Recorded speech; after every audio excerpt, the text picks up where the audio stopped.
Chaucer's Wife of Bath is a two-for-one narrator. Her prologue is actually significantly longer than her tale, so it's really two tales for the price of one. She's got her own stories to tell inside that prologue, and the prologue is actually longer than some of the other Pilgrim's Tales. Two for one, no waiting, that's our girl. The Wife of Bath is loud, she's unembarrassed, she wants what she wants and she gets what she wants. She enjoys, among other things, sex. She wants to have her way and isn't shy about it, and she will talk at enormous length. There are two classic ways of looking at her. One is, isn't it great, a strong woman character? A strong woman character before 1800, before 1400. They're in such short supply, but she's so strong. She's such a powerful, fearless, takes no BS kind of character. Isn't she great? I think she's great. There's also a position that considers the Wife of Bath a misogynist stereotype, a sexist stereotype, a caricature of an ill-behaved woman that shows everything that the 14th century in England fears and despises about women, that she's being laughed at and looked down on. Which of these positions is correct? Both of them are correct.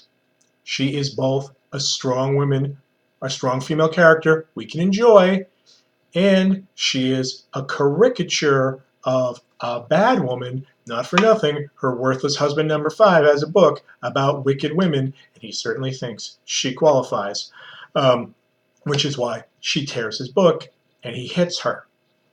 Who's the problem here? It is certainly the case that she is created out of class and gender stereotypes. She is too loud. She talks too much. Women talk too much. Ha ha ha ha. Yeah, that stereotype was already old in the 14th century. And the friar makes a joke about it. Whatever. On the other hand, I'm not telling you the friar's tale. I'm not teaching the friar's tale. Sorry, friar. The Wife of Bath is a better storyteller. She is unruly. She is bossy. These are all problems. She's an unruly woman who pushes her own husband around. And she is a slave to her appetites, including her sexual appetite. Now, as we all know, or as everyone in the 14th century knew, the female sexual appetite was much stronger than the male sexual appetite. Everybody knew, because science, that women wanted sex much more than men wanted sex, that the female sex drive was voracious, unstoppable, right? Men like sex, sure, men like sex, it's nice, but women, once they get started, they can't be stopped. So the only solution, everybody decided, was women, because of their incredible, insatiable sexual appetites, needed to be held under strict social control and kept away from the sex. Later, in the 1800s, the English decided, because science, that no, it was just the other way around. That the female sexual appetite was much lower than the male sexual appetite. It's the men who are kind of sexually insatiable, and women, they don't even necessarily like sex at all. So the only solution for that was to keep women under strict social control and keep them away from the sex. You see how it works. Same solution, no matter what the question is. We still believe in the Victorians, or largely in this culture still believe in the Victorian folk wisdom about the female sexual appetite, as opposed to the Chaucerian sexual myth folk wisdom, but no reason to think it's actual science.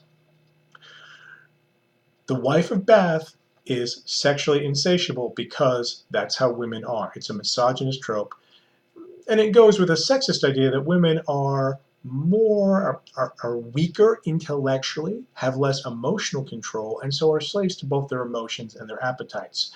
That is not science. That is what everybody in the 14th century believed. She's unruly. She wants to be in charge. A lot of her tale is about, like, her version, we'll see in the tale, her version of a happy ending is the wife in charge of a marriage, actually very much the opposite of the patriarchal norms of Chaucer's England and of Chaucer. all that's so you can't explain away the fact that this is meant to be a negative stereotype built on she's supposed to be terrible, and we're laughing at her in lots of ways. Well, coulda she the old dance? You really knew the old dance, the sex dance.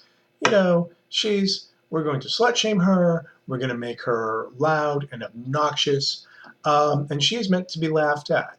On the other hand, I would argue that we can take some comfort in her because she, by being a misogynist stereotype, is a picture of everything men in her culture fear. What are you afraid of, boys? A woman who's too loud, who you can't control? Oh, does that make you scared, Jeffrey? A woman who won't shut up, who keeps talking, who's maybe funnier than you are, who's maybe got better arguments? Oh, no, no, no, no. We can't make her stop talking, which is really embarrassing because she's got a point.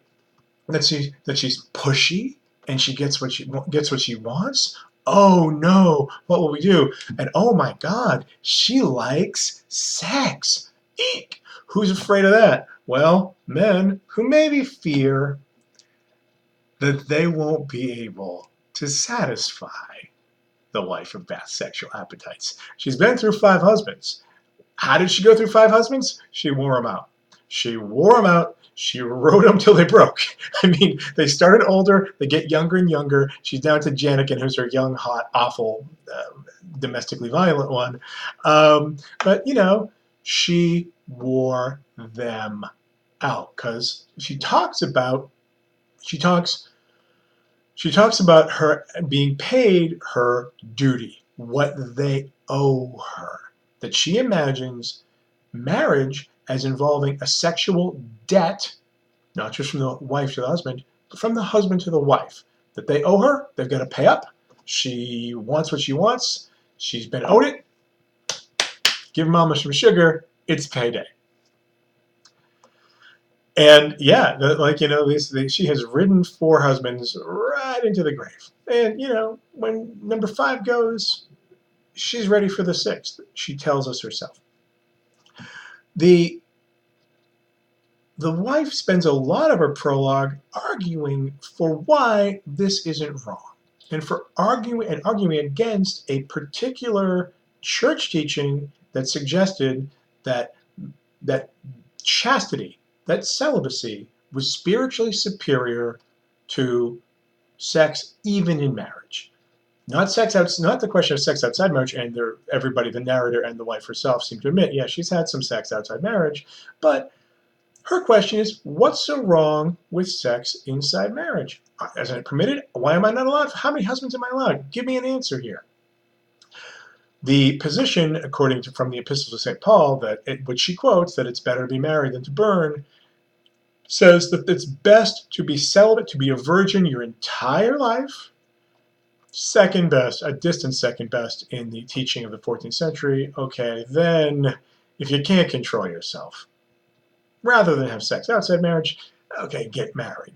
The wife's position is, hey, this is perfectly good. I'm married, and it's great. There's nothing wrong with it. It's in the Bible. Okay, so Jesus was a virgin. Hey, we can't all be virgins. And she's got a point.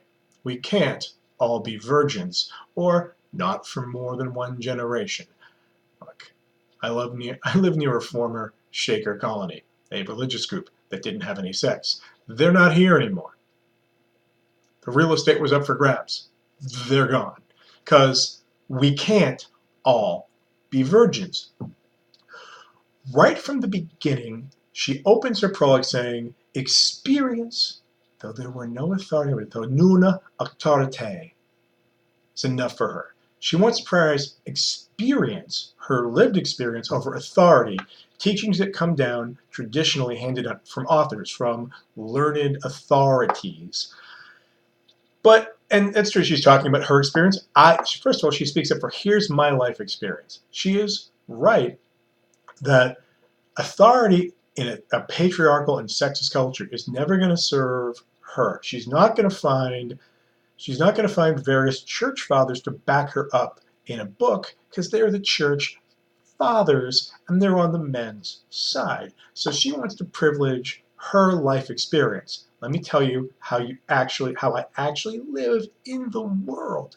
That's the teacher.